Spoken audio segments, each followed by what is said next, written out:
Alors, bonjour, bienvenue à ce tutoriel sur comment graisser des moteurs Bainbot. Dans votre kit du participant, vous allez avoir reçu des petits moteurs comme ça avec des boîtes d'engrenages comme ceci. En réalité, par le passé, ce qu'on faisait, c'est qu'on voulait graisser tout. Par contre, maintenant, on va vous donner la job de dégraisser parce que c'est quelque chose qui peut être quand même assez constructif. Donc, la première chose que vous allez devoir faire, évidemment, c'est de déballer le tout. Pour faire ces manipulations-là, en tant que tel, vous allez voir, on a un petit sac ici avec un engrenage et quelques petites vis. Il faut absolument pas les perdre. On va les garder ici. Puis vous voyez, je me suis pris un petit plat Tupperware ici pour pouvoir regarder les engrenages qu'on va défaire aussi tantôt. Donc, pour faire ces manipulations-là, en fait, ce qu'on a besoin, on a besoin de clés Allen. On a besoin d'une clé 3/32e de pouce. Donc, ça ici, c'est ma clé 3/32e de pouce. Et on en a une aussi de 7/64e. Moi, personnellement, j'ai mis la tête là, hexagonale sur un tournevis. Ça va faire la même chose ici. Donc, ce que je vais faire, c'est donc commencer par déballer ça. On a aussi évidemment besoin de graisse pour pouvoir graisser le moteur. Nous autres, ce qu'on prend depuis des années, c'est ça ici. C'est de la graisse pour des bearings de frein. Donc, ça se vend là, chez Canadian Tire, là, dans la section de la mécanique automobile. C'est pas très très cher et ça fait en masse la job là, pour ce qu'on a besoin. Donc, on défait les sacs de plastique et on a nos deux pièces ici. Je vais vous montrer comment faire avec un 132:1 en ce moment. Mais je vous conseille de commencer avec le 5:1 puisque c'est plus petit, donc il y a moins d'engrenages et c'est donc plus facile. Donc, allez-y progressivement. Je vous conseille de terminer avec ceux-là. Donc, la première chose qu'on va faire, c'est qu'il va falloir défaire le tout. Donc, on va devoir défaire cet assemblage-là. On va prendre la clé qui est du 7/64e et on va défaire les vis qui sont ici. Donc, il y a 4 vis, on va les défaire toute la gang. Comme ça.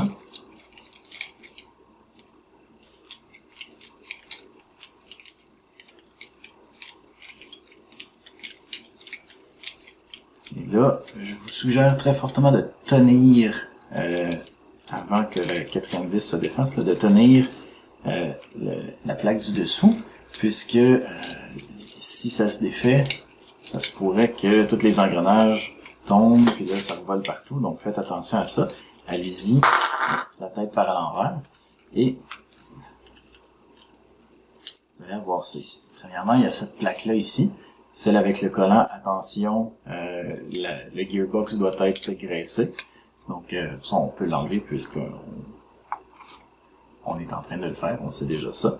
Donc ça va venir avec le moteur ici tantôt. Les pièces, on a une rondelle, on va mettre ça dans notre plat Tupperware. Dans le fond, on va venir mettre toutes les pièces qui pourraient se perdre dans le plat Tupperware parce que c'est primordial, vraiment important là, de ne pas perdre ces pièces-là. Donc à l'intérieur, vous pouvez voir ici, il y a beaucoup d'engrenages. Donc, ce qu'on va faire, c'est que au-dessus de notre plat Tupperware, on va tout simplement essayer de vider le tout, ce que j'ai réussi à faire. Et après ça, il faut essayer de séparer la boîte, comme ça ici. Donc, là, je me retrouve avec essentiellement l'essieu ici et, dans le fond, le bout du haut du moteur, comme ça. Et je me retrouve avec ce qu'on appelle en anglais un ring gear, qui est tout simplement l'engrenage ici qui est à l'intérieur. Donc, ce cylindre-là va nous être important. Ça ici, ça va nous être important aussi. Je vais le mettre de côté du champ de la caméra. Et on va pouvoir commencer. Donc, la première chose qu'on va faire, c'est d'aller fixer la plaque, celle qui avait le petit collant dessus. Donc, cette plaque-là ici, on va venir la fixer sur notre moteur. Le moteur, vous pouvez voir ici, il y a deux petits trous, un là, puis un là. Et il va falloir aligner ces deux trous-là avec celui-là et celui-là pour pouvoir aller, ce qu'il y avait dans le ziploc ici, il y a deux petites vis, ben on va utiliser ces deux petites vis-là avec ces washers-là pour pouvoir aller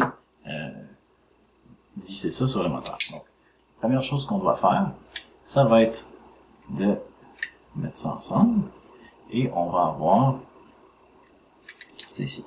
Notez qu'il y a un sens à cette plaque-là. Ici, les trous sont pas fraisés, alors que là, les trous sont fraisés, c'est-à-dire que ils sont plus profonds ici. Donc, on va aller mettre ça comme ça. On va aligner, il faut que je vois ce que je fais. On va aligner les trous ici avec les trous du moteur. Puis, on va se préparer nos petites vis et on va les visser.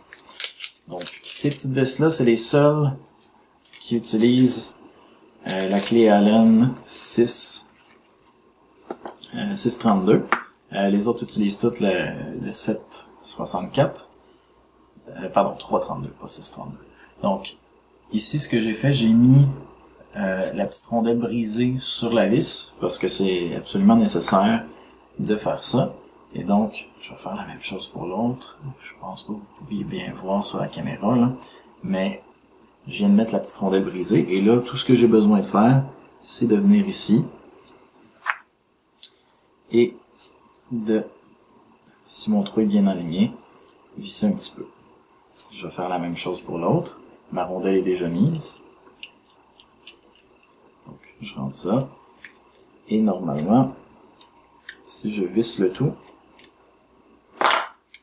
pour vérifier si on est bel et bien dans les trous, on a juste à essayer de tordre ici. Si ça bouge, c'est que vous n'êtes pas dans les bons trous.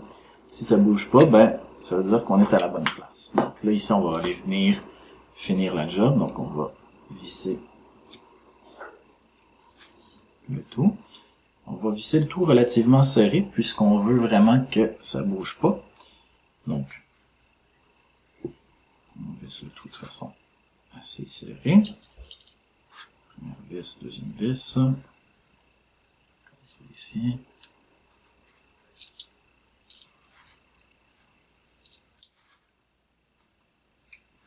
Et après ça, on peut venir même y donner un petit quart de tour de plus avec le levier de la clé Allen. Un petit quart de tour de plus juste pour la chance. Donc, ici, ce que j'ai fait, c'est que j'ai assemblé la plaque de la boîte d'engrenage pour pouvoir venir monter la boîte d'engrenage sur le moteur en tant que tel. Maintenant, ce qu'on va faire, on va prendre nos deux petits blocs de bois. Vous les avez peut-être vu traîner depuis tantôt, vous me demandiez pourquoi est-ce qu'il y a des petits blocs de bois ici. On va venir prendre les bornes du moteur. Donc, j'ai les bornes du moteur, puis j'ai un petit bout ici sur ce type de moteur-là. Dans le fond, un petit bout qui dépasse, comme un essieu. On va venir les placer entre les bouts de bois comme ça, parce que la prochaine manipulation qu'on fait, elle va être relativement violente pour le moteur. C'est-à-dire, on va placer ça au milieu du champ de la division, c'est-à-dire qu'on va prendre le petit engrenage qui était dans le ziploc, dans ça ici, on va prendre cet engrenage-là, et on va venir le placer sur l'essieu du moteur. On place normalement, je sais pas si vous le voyez bien, il y a un bout avec aucune dent, et il y a un bout avec des dents ici. On va placer le bout qui n'a pas de dents vers l'intérieur du moteur comme ça ici. Et normalement, vous pouvez soit à l'aide d'un marteau ou un maillet, rentrer dedans. Je vous conseille de commencer à frapper pas trop fort, parce que c'est quand même fragile, là, c'est un moteur. C'est pas un bout de 2x4 ou de métal, là. Donc allez-y tranquillement, puis essayez de vraiment y aller délicatement, mais ça se peut que vous ayez besoin d'y aller fermement. La clé ici, ça va être de bien se partir, ça va être de tout simplement y aller très très droit. Donc s'assurer que l'engrenage est vraiment très droit avant de se mettre à frapper dessus. Là ici, j'ai poussé un petit peu dessus pour le rentrer. Mais il ne tient pas. Je vais recommencer parce que je suis un petit peu croche de toute façon. Et là, je vais commencer délicatement. Et après ça, je vais augmenter la force en fonction de si ça rentre ou si ça rentre pas. Donc, je vais aller doucement.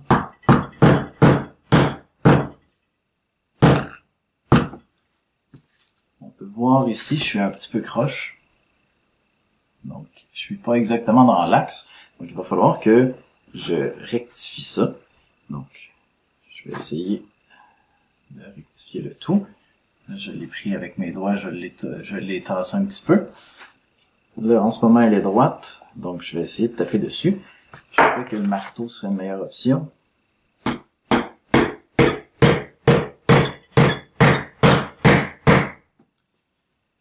On peut voir qu'elle est encore croche.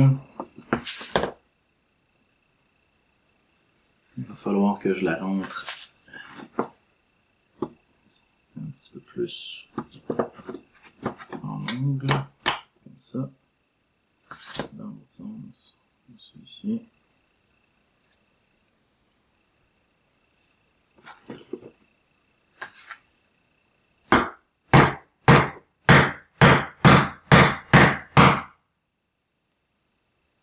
Ça, c'est droit. Donc, en ce moment, c'est droit.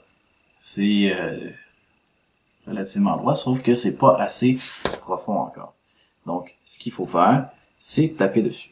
Ce qu'on peut faire aussi, c'est de mettre l'essieu ici, avec ce type de modèle-là. Là. On peut mettre l'essieu sur le bloc de bois. De cette façon-là, il voudra pas...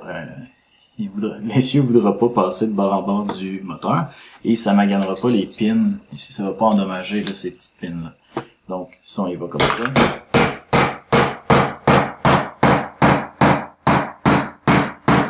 Et voilà. Donc, ça a fait un petit trou ici dans mon 2x4, mais c'est pas grave parce que on peut voir que ici, l'engrenage est rentré complètement. Donc, il est rentré jusqu'à ce que l'essieu, dans le fond, rentre avec mon engrenage ici. Donc, ça, c'est ma première chose que j'avais besoin de faire. On peut vérifier, voir si l'essieu, il tourne bien. Il tourne bien, donc, j'ai pas de problème avec ça. Le montage, maintenant qu'on vient tout juste de faire avec mon engrenage, je peux le mettre de côté. Je peux mettre mes petits blocs de bois de côté aussi. Et vient le temps de se salir les mains. Donc, si jamais vous avez envie de vous salir les mains, je vous conseille de vous garder un essuie-tout pas trop loin. Si vous n'avez pas envie, ben à ce moment-là, portez des gants. Parce que c'est une manipulation qui est relativement sale. Donc, nécessairement, on va avoir besoin d'avoir une protection quelconque si on veut pas avoir les mains trop sales. Donc, ce que je vais devoir faire ici, c'est que je vais devoir prendre ce que j'avais sauvé ici de côté. J'ai des plateaux d'engrenage. Ici, dans le modèle 132 pour 1, j'ai seulement 3 plateaux d'engrenage. En fait, j'en ai un ici avec un trou au bout. Et j'ai l'autre type de modèle avec un engrenage au bout, comme ça. Donc, j'en ai un de ce type-là avec le trou au bout, et j'en ai 2 de ce type-là avec l'engrenage au bout. Je vais commencer par mettre celui qui a le trou au bout, ici. Et je vais commencer à, dans le fond, ériger une tour d'engrenage. J'ai une multitude de petits engrenages qui sont dans mon plateau Tupperware. Donc, c'est ceux-là que je vais venir mettre sur chacun des petits essieux de ce plateau d'engrenage-là. Donc, il y a 4 essieux, donc je vais mettre un engrenage par essieu. Avant toute chose, je vais venir me chercher un petit peu de graisse. Et je vais venir graisser le dedans, dans le fond, sur l'essieu. J'ai pas besoin de faire le tour de tous les essieux. J'ai vraiment juste besoin d'en mettre un petit peu. Puis ben, ce que je vais remarquer, dans le fond, c'est que quand ça va se mettre à tourner, ben la graisse va se répartir uniformément. Donc après ça, ce que je prends chacun des engrenages, je vais y mettre une petite quantité de graisse, comme ça ici. Donc juste sur un côté, pour les mêmes raisons que ben, quand ça va se mettre à tourner, ça va se répartir uniformément. Donc je vais prendre 4 engrenages comme ça. Je vais graisser tous les 4 comme ça ici.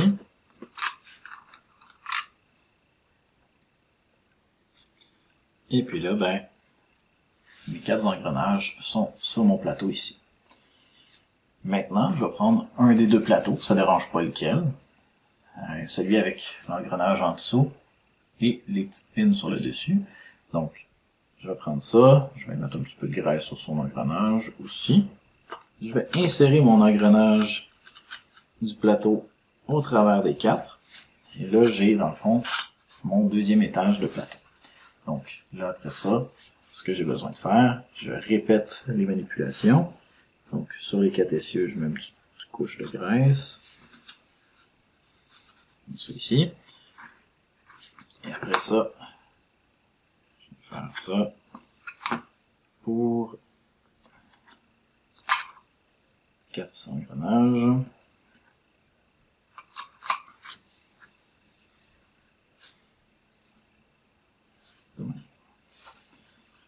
On peut en mettre aussi un petit peu sur le dessus des engrenages pour qu'ils, une fois qu'ils vont être comprimés, là, ils soient, dans le fond, relativement graissés, que ça frotte pas trop sur le métal. Donc on peut en mettre aussi un petit peu ici, de sorte que ça glisse encore mieux. J'ai ça, c'est ici. J'ai mis mes 4 engrenages ici. Je vais faire la même chose avec mon dernier plateau. Donc ça ici, un petit peu de graisse là-dessus, pas trop épais. C'est bon de savoir quand on fait ces manipulations que trop de graisse, c'est comme pas assez. Parce que s'il y a trop de graisse, ben elle va nuire au mécanisme plus que l'aider. Parce que, dans le fond, le mécanisme va être trop serré à ce moment-là.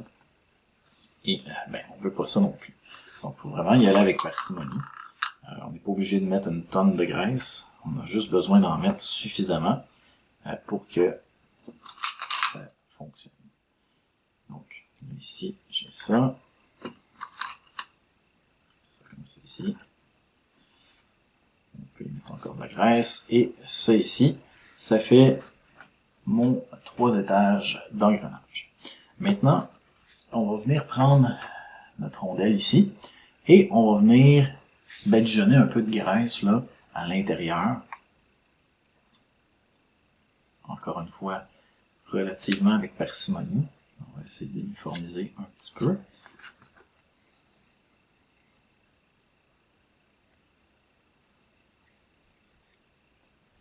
Comme ça. Donc, on essaye d'en mettre un peu dans chacune des fentes. Je ne sais pas si on peut voir un petit peu. C'est pas nécessairement uniforme, mais c'est suffisant, dans le fond, pour que une fois que ça se mette à tourner, ben, ça se répartisse bien. Après ça, ce qu'on va devoir faire, on va regarder sur ça ici, il y a un côté où il n'y a pas de trou sur l'anneau, il y a un côté où il y a des trous sur l'anneau. C'est très très très important. On va prendre le côté où il y a des trous sur l'anneau et on va l'orienter vers le bas.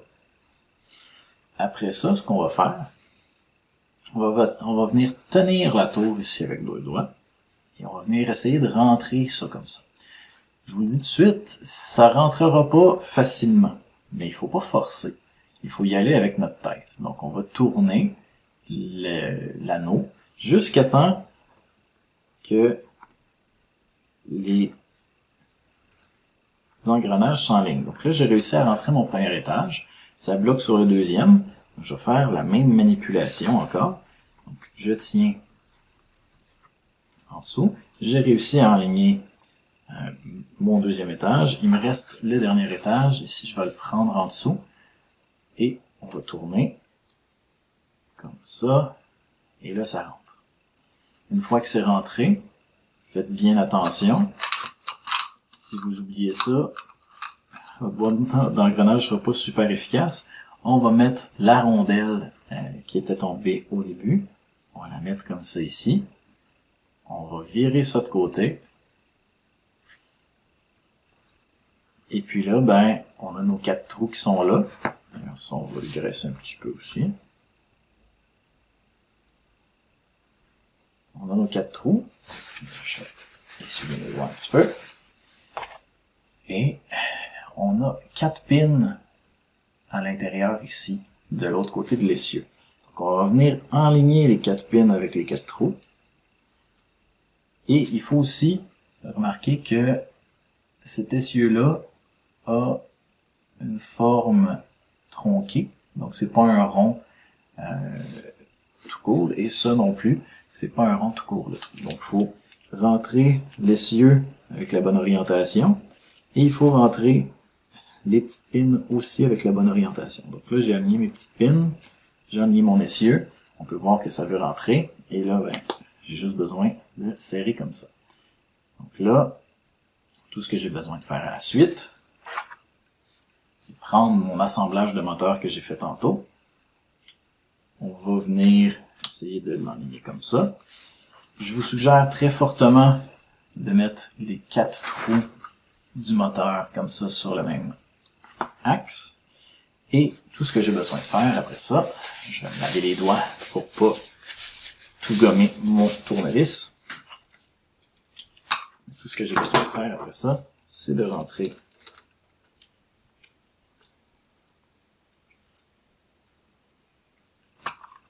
mes vis comme ça. On va rentrer quelques filets dans le fond sur chacune des vis en premier lieu.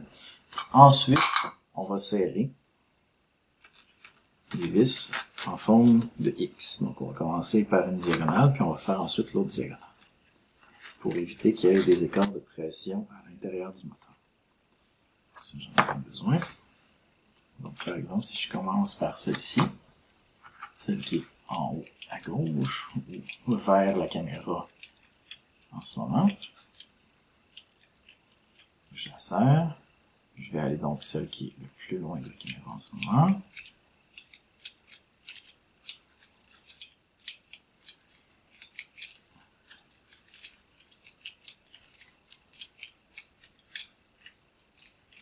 Comme ça. Je vais ensuite venir faire celle-ci. Celle qui est vers le haut.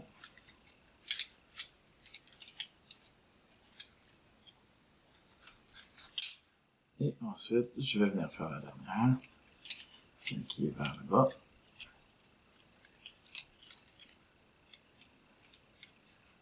Puis, à la suite de ça, je vais tout simplement venir m'assurer que tout est bien serré.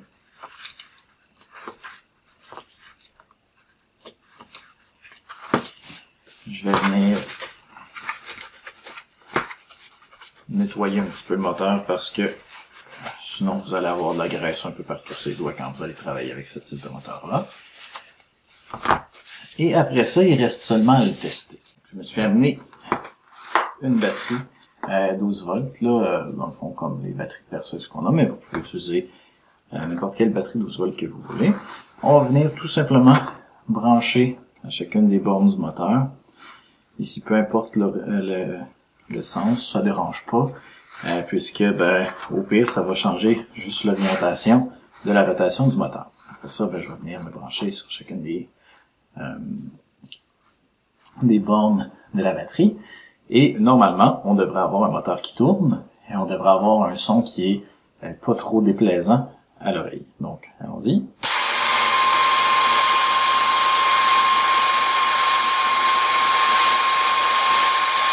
On peut le faire tourner comme ça pendant quelques secondes. En fait, même je suggère de le faire tourner pendant un petit bout, juste question que la graisse se répartisse bien. Donc on peut le faire tourner peut-être une trentaine de secondes. Mais ici on voit, on n'entend pas de claquement, on n'entend pas de... la rotation est très très stable aussi. Donc ça veut dire qu'on a réussi notre manipulation. Dans le fond, les problèmes courants, c'est que l'engrenage qui est sur le moteur en tant que tel soit pas rentré assez profondément. Donc ça, c'est un problème qui est courant. Ou sinon, s'il y a un engrenage ici qui est mal enligné, ben c'est sûr que ça va faire un vacarme épouvantable. Donc ici, là, c'est le son qu'on veut entendre, ça ici.